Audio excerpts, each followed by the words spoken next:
Telangana assembly సమావేశాలు కొనసాగుతున్నాయి. ప్రస్తుతం ఎమ్మెల్యే కోమటిరెడ్డి రాజగోపాల్ రెడ్డి మాట్లాడుతున్నారు. లైవ్ లో చూద్దాం. విఫలమైందని ప్రజలలో విస్తృతమైన గోబెల్స్ ప్రచారం చేస్తున్నారు. మీ ద్వారా తెలంగాణ సమాజానికి ప్రజలకు చెప్తున్న అధ్యక్ష, వీళ్ళు చేసిన నిర్వాహకం మామూలుది కాదు. మేము కాబట్టి, కాంగ్రెస్ పార్టీ కాబట్టి ఏ విధంగా అయినా సరే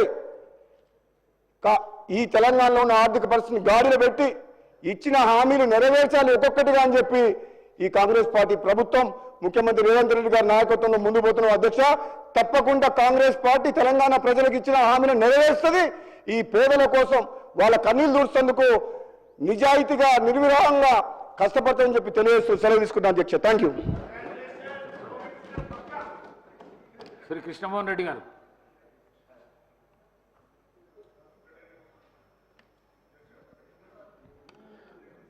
కృతజ్ఞతలు స్వామి. స్పీకర్ సార్, ఈ ఇరిగేషన్ మీద చాలా సమస్యలు ఉన్నాయి.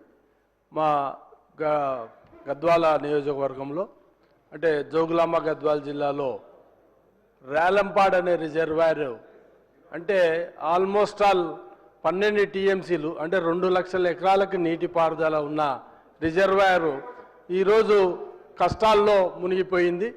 ఆ కష్టాలను తీర్చాలంటే ఖచ్చితంగా మన గౌరవ ముఖ్యమంత్రి గారిని కూడా లాస్ట్ టైం రిక్వెస్ట్ చేసిన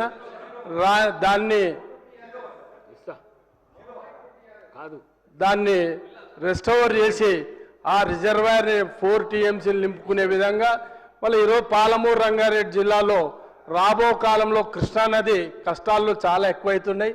కృష్ణానదిలో నీళ్లు లేకపోవడం వల్ల మొన్ననే కర్ణాటకకి వెళ్ళి గౌరవ ముఖ్యమంత్రి గారు చెప్తే 1 టీఎంసీ నీళ్ళు ఇవ్వడం జరిగింది. దీనివల్ల పాలమూరు